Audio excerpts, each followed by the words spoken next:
Hello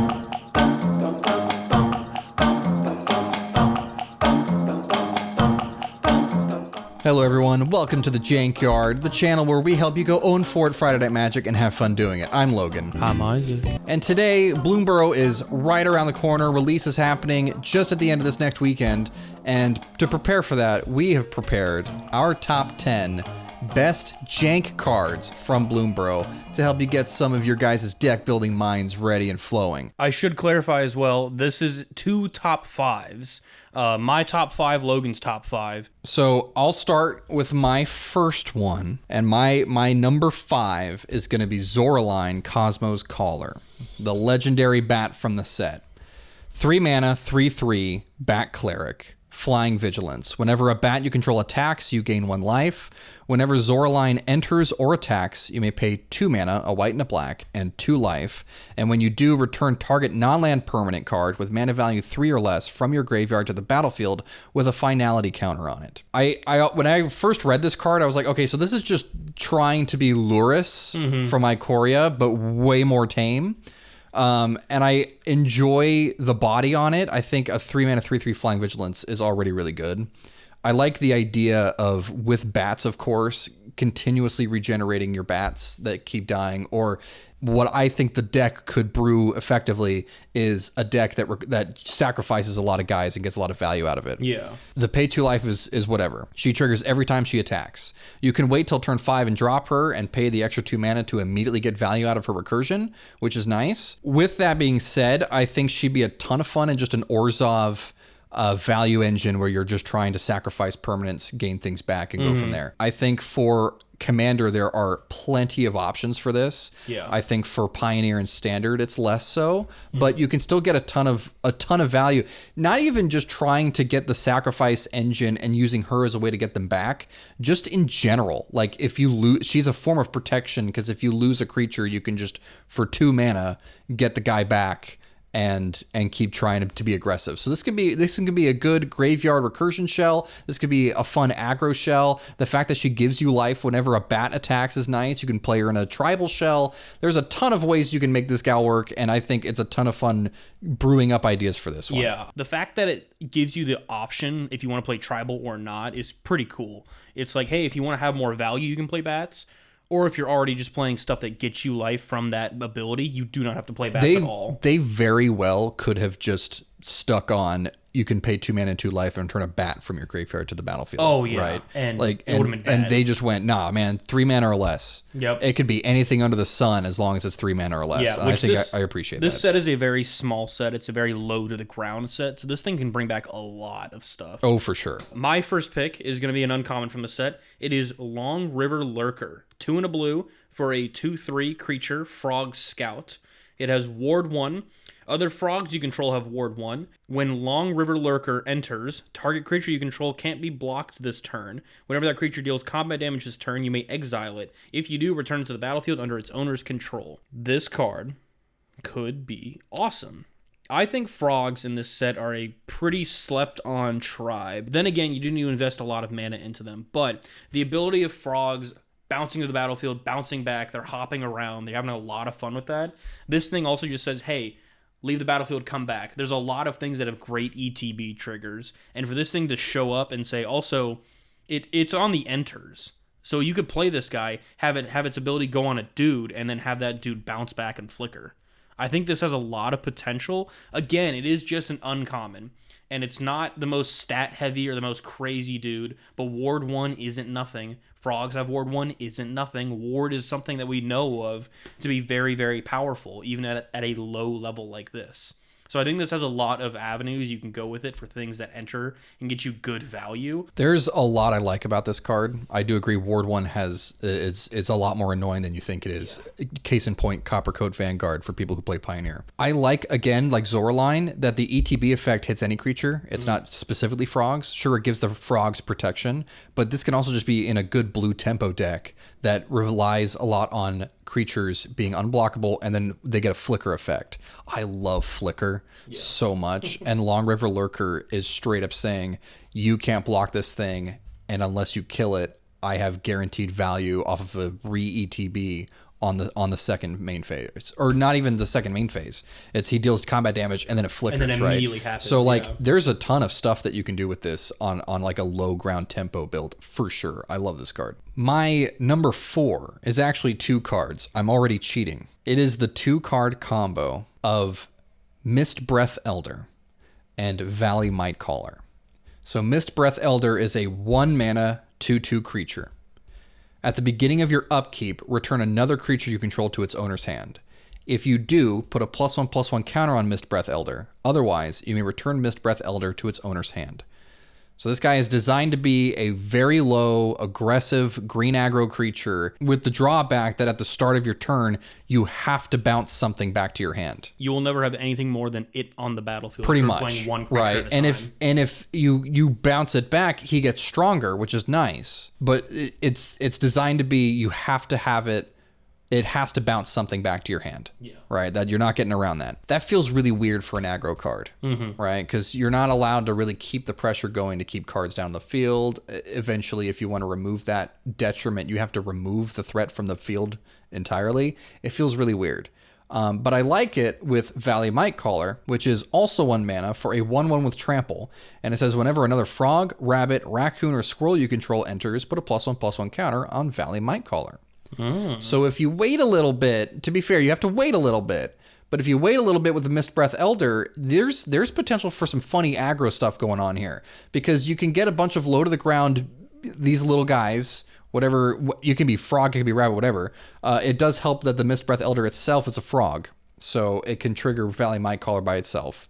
But you can get a little bit of an engine going because Mist Breath Elder has its own flicker engine, but well, not flicker. It has its own bounce engine by itself. You're already forcing yourself to return a creature to your hand. So with that and with the Might Caller, these 2 cards and then literally anything else, as long as it's one of these creature types, can generate some really funny 2-card aggressive situations. I think the best thing to play with this is honestly frogs. It's like I said earlier with Long River is frogs are really, really cool in this set because they just bounce back to your hand and they care about entering the battlefield. Yeah, they already care about the bounce stuff. Yeah, there's a lot of really cheap frogs that get you a pretty good ETB, like 3 Tree Scribe that gets you +1/+1 counters. Oh, dude, Inkeeper's Talent. That's also in the set. You got it enters, or at the beginning of combat, you put a counter on a creature control. So you're already adding more to that. But then you also have the second option, which is just 1 mana extra. So for 3 mana, you have a counter engine every combat, and permanents you control with counters on them have Ward 1. Like, that's already some nice protection to go from there. If you let the game go more aggressive, you get to level 3, you're doubling the counters. Yeah. My next one that I picked was Fecund Green Shell. I said that right? Fecund Green Shell. My apologies. 3 and 2 green for a 4/6 creature elemental turtle. It's got reach. As long as you control 10 or more lands, creatures you control get +2/+2. When Fecund Green Shell or another creature you control with toughness greater than its power enters, look at the top card of your library. If it's a land card, you may put it onto the battlefield tapped. Otherwise, put it into your hand. Not only does this card work really well with a bunch of lands, which is one of my favorite things in Magic, is just having a bunch of money and playing with your money. It also helps with another thing of thick butts on dudes. Yeah, you love your walls, man. I don't know why, but walls are really funny to me. And in Pioneer, this has a lot of really fun potential with it. Like, not only do you care about, other things getting +2/+2, right? You could give a crap about the first +2. You only care about the second +2. There's a lot of stuff that works well with this. We just got that guy from the Pride of the Whole Clade. I was like Pride of the Whole Clade, right? Yeah, Pride of the Whole Clade. There's so many just big dudes that care about this. Oh, there's also that 0/6 from Exelon that cares about butts. And they're all green. Pioneer, you have Assault Formation, you have Arcades, you have a ton of stuff. If you want to go blue-black, you've got, what's the name of the god in Theros, where it's you can tap a creature and it mills the opponent equal to its toughness. Oh, yeah. Like, there's some stupid stuff you can get. No, there's a lot of stupid things you can do. And not only that, it's also got the whole land thing going for it. So if you want to play in a bunch of lands, you totally can. Yeah, buffing your creatures +2/+2 for that amount of lands is also a nice little added bonus. Yeah. It gives you the extra land setup, the extra land ramp, and there's a couple of pieces in this set that love lands. And I think I'll talk about that later, but this one's a fun one. Yeah, I do have to point out one more thing before we move on. If you have the +2/+2, this thing kills Vein Ripper. See, I love it when my Vein Ripper swings into your 6/8 turtle. I just have to point that out. Any 1-up I can get on Vein Ripper is a good day for me. My number 3 is Rotten Mouth Viper. We've talked about this card before on the channel. Check out our shorts. 6 mana, 6/6. As an additional cost to cast this spell, you may sacrifice any number of non-land permanents. This spell costs 1 mana less to cast for each permanent sacrificed this way. Whenever Rotten Mouth Viper enters or attacks, put a blight counter on it. Then for each blight counter on it, each opponent loses 4 life unless that player sacrifices a non-land permanent or discards a card. We talked about in the short briefly, and I kind of want to talk about it a little bit more because you brought up that idea to me, and I honestly think about it a lot now. You dream about it in which your is sleep. in my brain. I'm like, hold on, is this a potential like funny include for Boros Convoke for Pioneer? Like, there's gotta be a way to do it without a Cheerio to get it out turn 2. You don't so close. I mean, but Boros Convoke plays Ornithopter. That is a legal move that you can do. like people will like that. That is, if you take Rotten Mouth Viper and you put it into Boros Convoke and just take out like 1-ofs or 2-ofs in other places, and you just had this as a potential threat, nothing changes about Boros Convoke. The whole deck stays the exact same. Yeah. The only problem with Rotten Mouth Viper in a deck like Boros Convoke is you're sacrificing the Convoke, right? So it's very high risk, very high reward. Because I think on turn 2, Rotten Mouth Viper is terrifying to deal with unless you're playing hard removal. So maybe in the future this is a sideboard card, as opposed to like an actual, like, I'm going to throw this in main board, and then you play against Rakdos Vampires and you go, oh, I just lose. Because there's nothing stopping them from killing Rotten Mouth because there's no way for you to protect it. But on turn 2, against decks like Nykthos Ramp, any aggro deck, mono white, humans, Boros, Heroic, Gruul Prowess, there are some combo decks. I think Phoenix has a serious problem with a turn 2 Viper. Yeah. There's a ton of decks in Pioneer specifically that will have a serious problem with this coming down turn 2, even turn 3. All right, hold your comments. Hold the comments. Dewdrop Cure is my next one. It's a 3 mana, 2 and a white for a sorcery.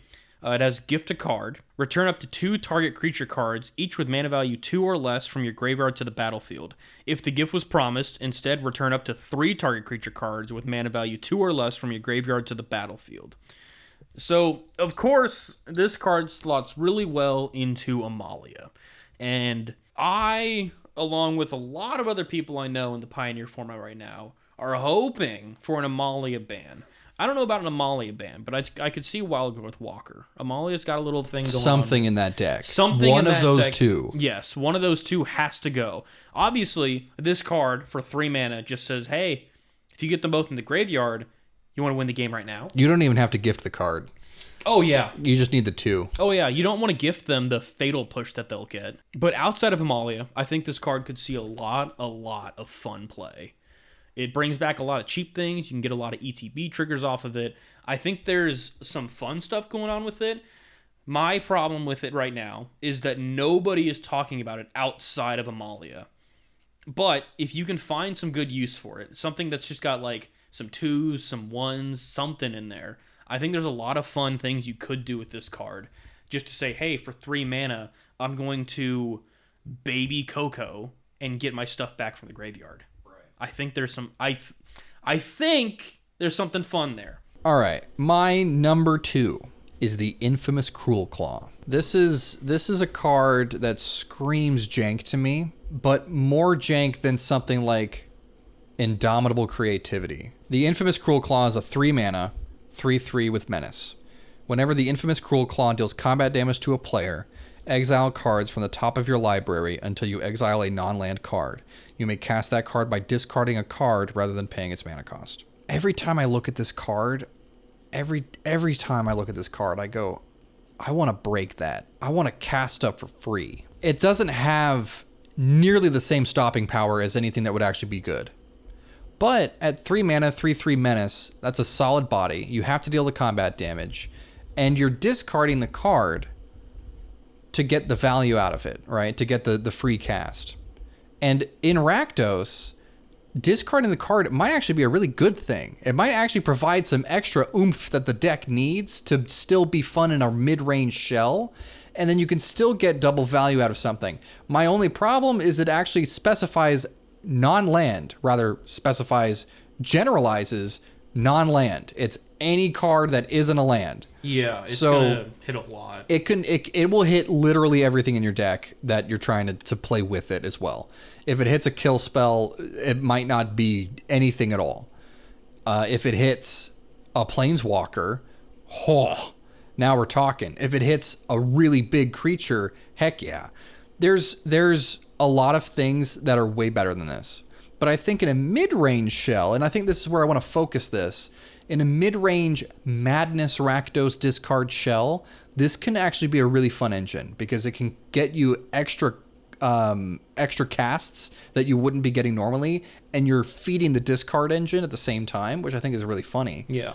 You could run this with like Glinthorn Buccaneer if you're want some like direct discard benefits, or it can just be in a basic Rakdos mid-range shell that isn't as good as actual Rakdos mid-range and Pioneer, but it can still be something that's really fun. In Commander, this has a ton of other potential as well. It does. I've seen people make Commander decks already that are 98 lands, one card that they care about, and that's the entire deck. Well, and you're guaranteed the cast regardless, right? If it's your Commander, it's like turn 3, I'm going to play this guy. Yep. You're going to have to respond to it, because if not, I can swing at anyone at the table, and then I can hit big boy number. Yeah, just a fat dude that no one can respond to. Yeah, it's right. It's a cast trigger, so you get all the cast stuff off of the Eldrazi. 98 lands and a fun. That's 98 lands and a card. That's so stupid. Oh yeah. There is one card that does kind of scare me with this deck. Insatiable Avarice. For 3 mana, search your library for a card, put it on top. Swing with Cruel Claw. All right, let's go looking. Hey! Look what we have here. It's my thing. It's just for you. Here, you can have it. A Cruel Claw could have a whole deck around itself, but it does demand to be built around itself. Right. And man, that just feeds my deck building. Yeah. I love it when the card itself goes, I can build around you, and it would be fun. Yes. My number 2, because otters have a soft spot in my heart, is Valley Flood Caller. For 3 mana, 2 and a blue, for a 2/2, creature, otter, wizard. It's got flash. You may cast non-creature spells as though they had flash. And whenever you cast a non-creature spell, birds, frogs, otters, and rats you control get +1/+1 until the end of the turn. Untap them. This is one of those cards, like we've touched on before, that ask you to build tribal, but do not demand you to build tribal. That being said, I've got a little funny combo that works with it. So you play this guy. Before I even move on to the combo, the good part about this card is you can cast it and then cast whatever a threat would be at flash, instant speed. So if you're holding up 1 mana, you can say, oh, I don't know, Millennium Calendar, get all of my stuff untapped. He's got a lot of fun potential with him. Valley Flood Caller is the main combo piece. Porcuparrot from Ikoria, 4 mana 3/4. It's a bird, so it untaps with this guy. And it says, tap, this creature deals X damage to any target where X's number times that is mutated. So if you can keep casting non-creature spells, you can keep untapping it and, tapping it down to shoot somebody. You got Poison Dart Frog, which taps for a mana. So you can tap for mana, untap it with your thing, and if you keep drawing cards, that's going to keep going. Mockingbird from this set. It enters as a copy of any creature on the battlefield with the mana value equal to the amount of mana spent on it. So for like 3 mana, you can get a copy of a frog. Also, it's already a bird, so it untaps. I think there's just a lot of potential with this guy being a sort of stormy payoff, but I think just the ability to have it flash in, and then, who knows, for 1 extra mana, you can kill something with, Fatal Push. You have a lot of options with 1 mana sorceries. It's very similar to Jeskai Ascendancy. Yes. Where you're doing kind of the same thing with regards to that combo. This one's only hits those specific creature types, but I mean, you just listed several reasons or several cards that can make that work. Maybe not necessarily infinite. There's probably something infinite with this thing. Probably. But this is still another. This is just another funny engine to build around. Yeah. And this one I think is obviously way more tribal than the others are supposed to be. But giving all of your other stuff flash is also just not a bad idea. Like that adds a whole level of deck building that you might want to build a little bit more around, but that one's kind of funny. We have reached Logan's number 1. We've reached the summit. We've reached the summit of Logan's Mount Olympus. My number 1 pick for jank deck building in Bloomburrow is Iridescent Vine Lasher. 1 mana, 1/2 with Offspring for 2 mana. Landfall. Whenever a land you control enters, this creature deals 1 damage to target opponent. Now, I've never played landfall decks before, but this guy fits right in to that stupid deck in Pioneer that played Field of the Dead. I think Iridescent Vine Lasher has the potential to be another viable threat in a deck that is solely based around fetching lands. Absolutely. And there's already a deck list in Pioneer specifically.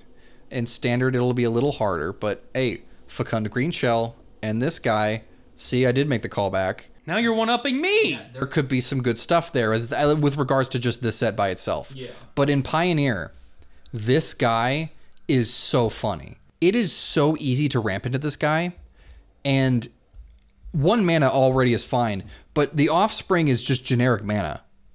And at 2 mana, that's not hard at all to do. If you look at the old Field of the Dead deck list, like 90% of that deck was just search your library for a land or X land or, 2 lands or whatever and put them onto the battlefield. And it was all to trigger Field of the Dead.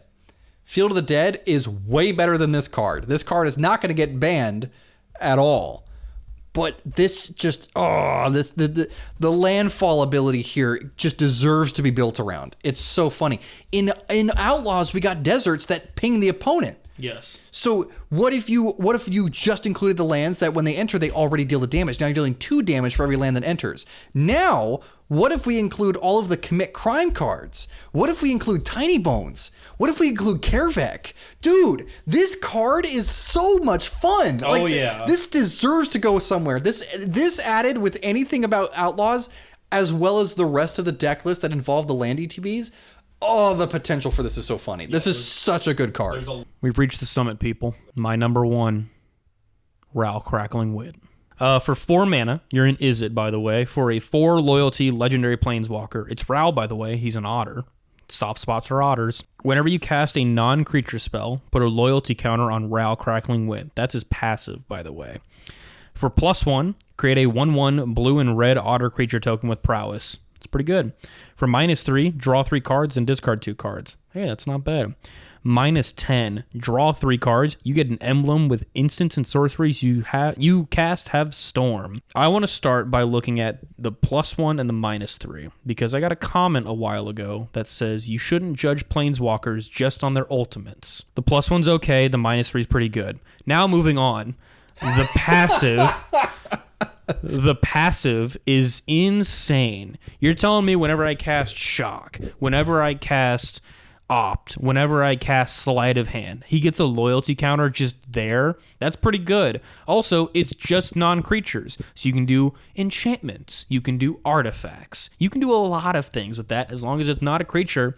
And his -10, draw 3 cards, emblem with Things of Storm. That is tickling me right in the taint. I don't think you understand how good that is. A while ago in Ravnica, they printed off 1,000 Year Storm, and I tried making a deck around that. Guess what? It sucks.